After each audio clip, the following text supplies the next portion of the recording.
Ikhwani fid din rahimani wa rahimakumullah.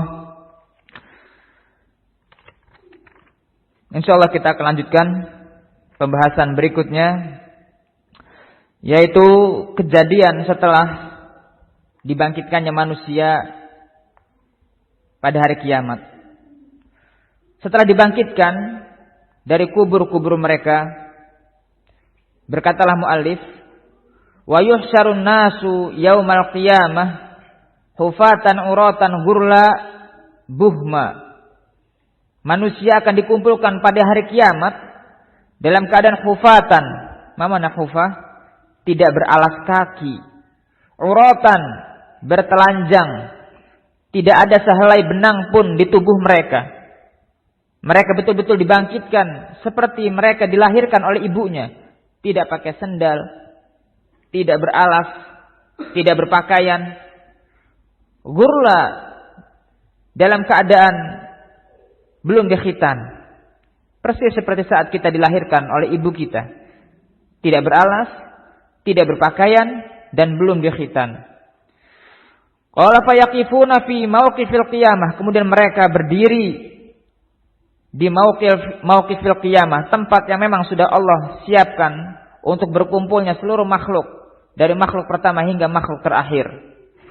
Hatta yasfa'a fihim nabiyuna Muhammadun sallallahu alaihi wasallam. Mereka tetap berada di padang mahsyar, di ardil mauqif, sampai Nabi Muhammad memberikan syafaat untuk manusia. Disebutkan dalam haditsul uzma, syafaatul uzma. Hadis tentang syafaat uzma, syafaat besar. Ini syafaat khusus buat Rasulullah.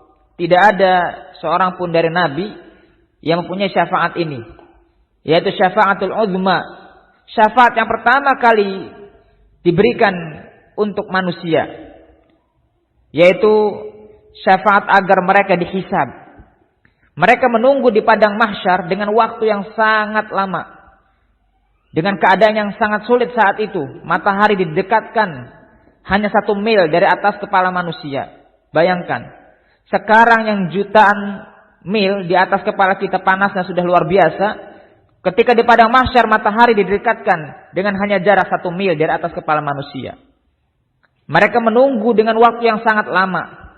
Dan sebagaimana yang kita ketahui, 1 hari di akhirat itu 1000 tahun di dunia. Subhanallah, 1 hari di akhirat 1000 tahun di dunia. Bayangkan, andai 1 hari saja kita menunggu di akhirat, kalau kita dibayangkan dengan kehidupan dunia, seperti 1000 tahun kita menunggu. Ya subhanallah. Maka hendaknya kita berdoa kepada Allah agar diberikan keringanan, diberikan kemudahan hisab, diberikan naungan oleh Allah Subhanahu wa taala, yang pada hari itu tidak ada naungan kecuali naungan dari Allah Subhanahu wa taala. Dan ikhwas sekalian bisa melihat atau merujuk kepada 7 golongan yang akan mendapatkan naungan Allah di hari yang mereka tidak ada naungan kecuali naungan Allah. Ya, silahkan dirujuk. Sab'atun yudhilluhumullahu fi dhillih yauma la dhilla illa dhilluh. Ya, ada 7 golongan di situ.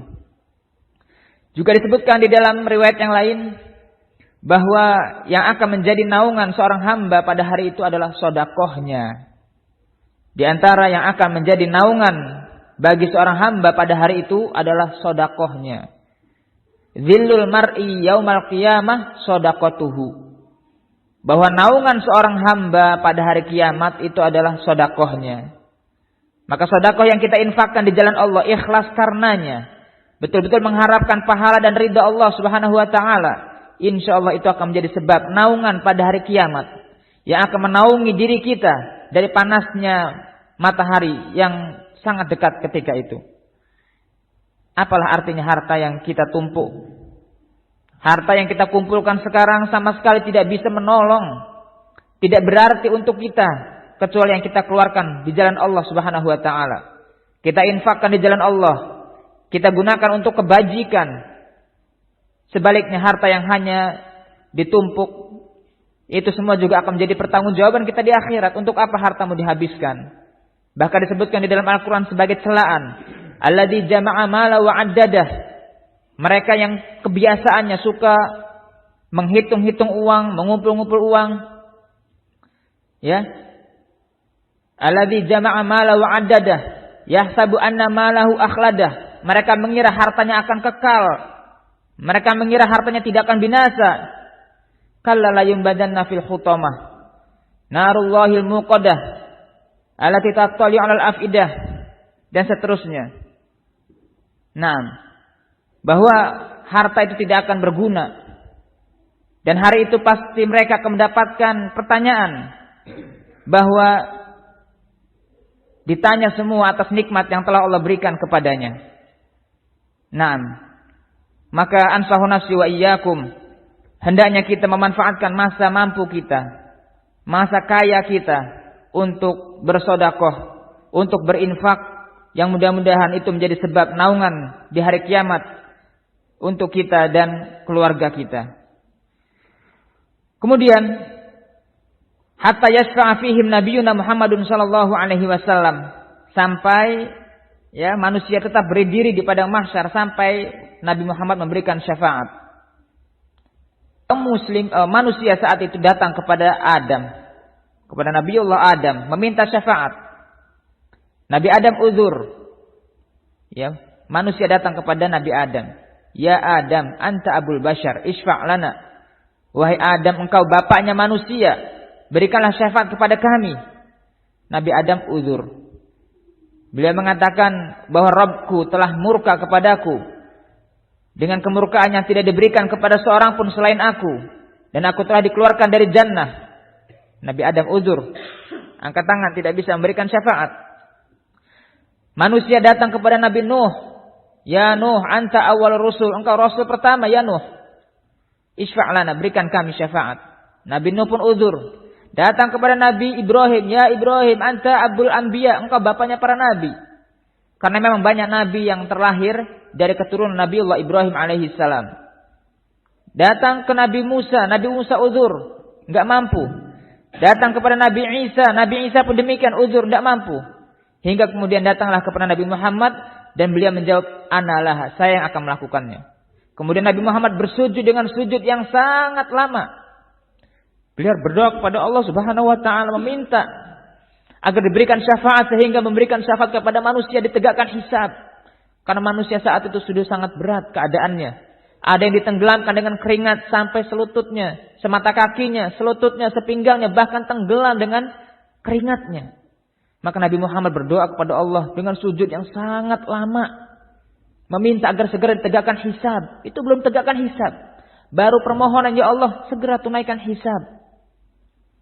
Barulah terdengar suara dari langit, ya Muhammad, irfa' ra'sak, angkat kepalamu wahai Muhammad.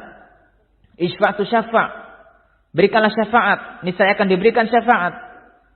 Barulah saat itu Nabi Muhammad sallallahu alaihi wasallam memberikan syafaat kepada seluruh manusia dan mulai ditegakkan hisab. Dan syafaat ini khusus bagi Nabi Muhammad sallallahu alaihi wasallam, ya, yang tidak dimiliki oleh nabi-nabi selain beliau sallallahu alaihi wasallam. Qala, kemudian setelah diberikan syafaat oleh Nabi Muhammad atas izin Allah, wa yuhasibuhumullahu tabaraka wa ta'ala, barulah Allah menghisab mereka, amalan kebaikan dan keburukan mereka dihisab. Wa tunsabul mawazin, ditegakkanlah timbangan, diadakan timbangan untuk menimbang amalan-amalan yang mereka kerjakan dari kebaikan dan keburukan. Wa tunsyarud dawawin, setelah ditimbang kemudian mereka akan mendapatkan hasil, mendapatkan catatan kitab daripada perbuatan yang telah mereka kerjakan di dunia. Wa tatayarus suhuful a'mal ilal aiman wasyama'il, catatan tersebut berterbangan mendatangi pemiliknya. Ada yang datang kemudian dari sisi kanannya, ada yang datang dari sisi kirinya, tergantung amalan yang mereka kerjakan di dunia. Ketika dia adalah seorang yang beriman, seorang yang soleh, maka catatan itu akan datang dari arah kanannya dan diterima dengan tangan kanannya. Sebaliknya orang-orang yang kafir, musyrik, fajir, kitab tersebut akan datang dari arah kiri, diterima dengan tangan kirinya, atau diterima dengan tangan kiri tapi dari arah belakang mereka. Iyadzan billah. Kemudian berkatalah orang-orang yang mendapatkan catatan di tangan kanan, diabadikan di dalam Al-Quran, Fa amma man utiya kitabahu biyaminih. Adapun orang-orang yang mendapatkan catatan tersebut dengan tangan kanannya, fasaufa yuhasabu hisaban yasira. Niscaya mereka akan mendapatkan hisab yang mudah. Kita berdoa kepada Allah Subhanahu wa taala, semoga diberikan catatan kebaikan, catatan amalan dengan tangan kanan dan dari arah kanan. Wa yanqalibu ila ahlihi masrura. Mereka kembali kepada keluarga mereka dalam keadaan senang, dalam keadaan bahagia, telah mendapatkan catatan perbuatannya dengan tangan kanannya. Wa amma man utiya kitabahu wara'a dhuhrih. Adapun orang-orang yang mendapatkan catatan itu dari tangan kirinya atau dari belakangnya, fasaufa yad'u thubura. Mereka justru mendoakan kecelakaan pada dirinya. Celaka saya. Ya, mendapatkan catatan dari arah kiri, dengan tangan kiri atau dari arah belakang. Wa yasla sa'ira, kemudian mereka masuk ke dalam neraka yang menyala-nyala. Al-Insyiqaq ayat 7 sampai 12. Ya subhanallah. Perjalanan kita masih sangat panjang. Kita baru mencapai atau menjalani 2 marhalah. Marhalah di rahim ibu dan yang kedua marhalah di dunia. Masih akan ada alam barzakh, masih akan ada hisab, masih akan ada penerimaan kitab, masih akan ada perjalanan ya menempuh as-sirat, jembatan yang mengarah kepada jannah yang di bawahnya dihadapkan di bawahnya neraka jahanam. Nah, maka perjalanan kita masih panjang. Man arafa bu'da safari ista'adda. Siapa yang mengetahui jauhnya perjalanan, maka dia akan bersiap. Maka persiapan untuk mendapatkan itu semua adalah tentu dengan amalan soleh. Itu adalah sebaik-baiknya bekal yang akan kita bawa untuk menghadap Allah Subhanahu wa taala. Man arafa bu'da safari ista'adda. Siapa yang mengetahui jauhnya perjalanan, maka dia pasti akan bersiap. Seperti halnya kita ketika mau melakukan perjalanan panjang. Dari Banten ke Jawa misalnya. Sekian hari saya akan tinggal di sana. Maka tentu membawa banyak bekal. Dari bekal pakaian, bekal uang dan lain sebagainya. Membutuhkan banyak bekal. Apalagi kalau perjalanan ke akhirat yang gak akan kembali. Perjalanan yang abadi akan terus kita jalani tanpa kembali. Kalau ke Jawa mungkin sebulan 2 bulan balik lagi. Sudah. Kembali lagi ke tempat asalnya. Tetapi kalau sudah meninggal dunia, maka terus perjalanan itu yang akan kita tempuh dan tidak akan pernah kembali untuk menambah bekal. Maka sekarang inilah kesempatan kita untuk menambah bekal akhirat nanti. Ikhwani fiddin rahimani wa rahimakumullah. Ini yang dapat saya sampaikan dari pembahasan Lum'atul I'tiqad. Mudah-mudahan dengan pembahasan ini menjadikan kita lebih bersemangat untuk beramal soleh.